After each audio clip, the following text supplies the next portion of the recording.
Mashed potatoes. As Mike, as the bruh from Mike from It, as a little bruh from Mike from It, from Mike from It. No, because no. Why not? Because I don't see him. I don't see the transition to him. Okay, maybe not. And one, because that dude's kind of British. Yeah. Oh, really? And freaking Idris ain't, and he speaks in a English. I mean, in a regular accent, American accent all the time. You know, if you want to talk about something, I was talking about. Everybody talks about how all these British actors. It's like, oh, they can do American accents. They don't do really good American accents. They do passable American accents, but they don't do American accents. There's Americans that can't talk, period. Very true. So if you want to prove to me that you can do an American accent, then I need to hear broken English. I need to hear slang. I don't need proper, like, straight up English. Okay, but look at the roles that Bruh's got. You know, right now. You know, you got Idris that was on Dark Tower. He's not gonna have slang in the Dark Tower. Okay, well Matthew McConaughey. Okay, you can't say that. But when you listen to him do English, I mean, like, do English. He does English. He does English. When you listen to him do like his American accent, it's just a toned down version of his British accent.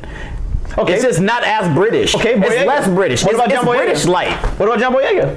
His is British light too. No, it's not. If you look at The Force Awakens, it's nothing like that. No way. I don't see any British or hear any British in him. See, I'm gonna put up a clip of him doing his British accent and his doing his American accent. His British accent is actually deeper. Thank you. I mean, I tried it in the British, but it didn't work out. I'm a stormtrooper. I'm an air savior. I'm just here to get Ray.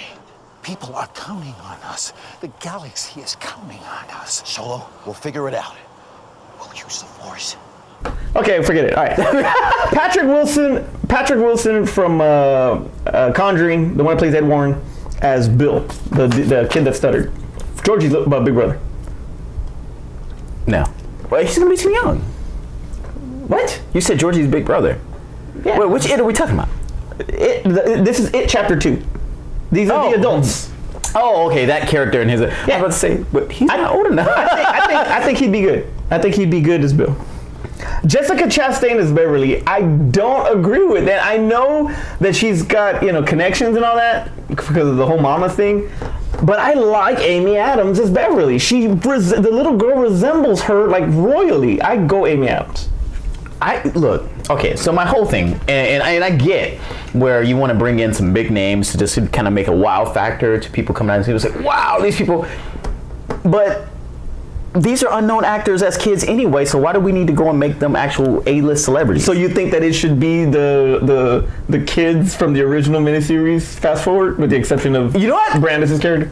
Except that they probably can't act in real life, but I wouldn't be mad at it. I think that's a great idea. I think they could, look, other people in Hollywood need jobs too.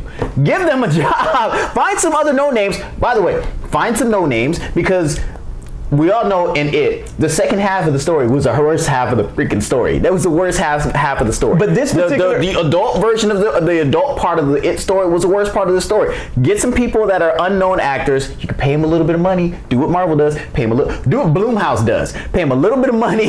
Get out there and say, hey, these are the older people.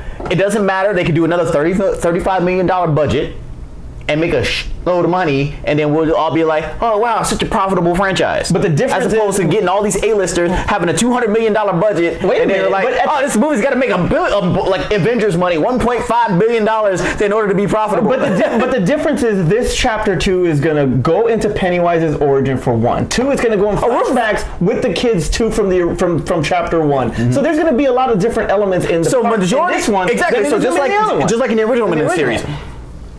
75% of that movie was still about what they were showing in flashbacks. It was really about 25% of the adults. And them, they're like freaking out, like, oh, let's get the band back together type deal. And it's like, oh, let's hang out, let's party. Oh, wait, there was a clown we came to go stop. But most of it was really about them reminiscing about that summer that they spent together. So why spend money on these big people if they're only going to be in it for like 30 minutes of the movie? Well, okay, so at the end, they're only really going to be in it for like, hey, let's get together. Here's some flashbacks. Okay, we gotta stop the clown again. Okay, well, Patrick Wilson is he's a great actor, good actor. He's gonna be, I think he's in Aquaman. But he's still coming up too. So you can't really say him. Patrick Wilson has a big name. So I'm gonna disagree with you on that one. Gordon-Levitt. Okay, fine, he's Robin. Gordon-Levitt is Stanley. How would you like him as Stanley? Now Stanley's the one I believe is the one that kills himself. He can't take it, so he killed himself. I don't see Gordon-Levitt doing that. I don't see Gordon-Levitt as being Jewish. Alrighty then. Last time he played in Italian. So you did. And Bruce Willis. So do you not like the Gordon-Levitt? No. Okay. All right. Next is. Find me a funny Jew guy. The next one is Chris Pratt for Ben. I like that one a lot. That's actually my favorite. That's the only one, but it's like if you put Chris Pratt in a movie, this is a Chris Pratt movie. No, I don't think so. Remember we talked about him being a superstar. Was Magnificent Seven a Chris Pratt movie? Only because Denzel was in that movie. If Denzel had not been in the movie, that'd have been a Chris Pratt movie. Well, this one got Chew Toy emoji in it. Put any other black person in the Magnificent Seven, it's a Chris Pratt movie. Chiwetel Ejiofor before we move on. You're gonna be messing up brothers' names on the show. Mark Duplass as Richie. I don't even know who that is. I have no idea. But Richie's the back there. one. We're back to smaller names. Richie's he was like a big.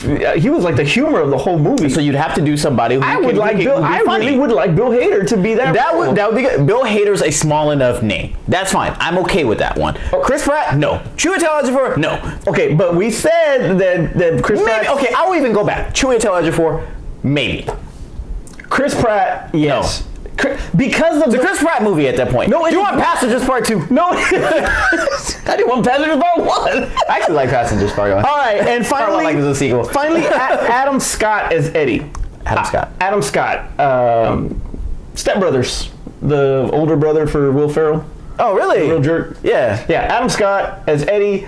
Eddie's the one with the mom and the inhaler, right? So he looks the part. I think he could play that part. He's more of a douchey comedic actor type, but I know that he's got the acting chops to freaking pull that off. I would like to see him as Eddie. I don't. I'm indifferent about that one. It really doesn't matter to me on that one. Well, so did you see the actual fan-made posters? No, I actually didn't see it. I'm gonna put it up right now. Okay, so all of these fan-made posters have all of the different actors with the balloon covering the left side of the face, right side of the face, and it's got the Pennywise on the inside. Okay. And it's pretty freaking cool, and it's very believable. Whoever did that, freaking awesome job. I loved it.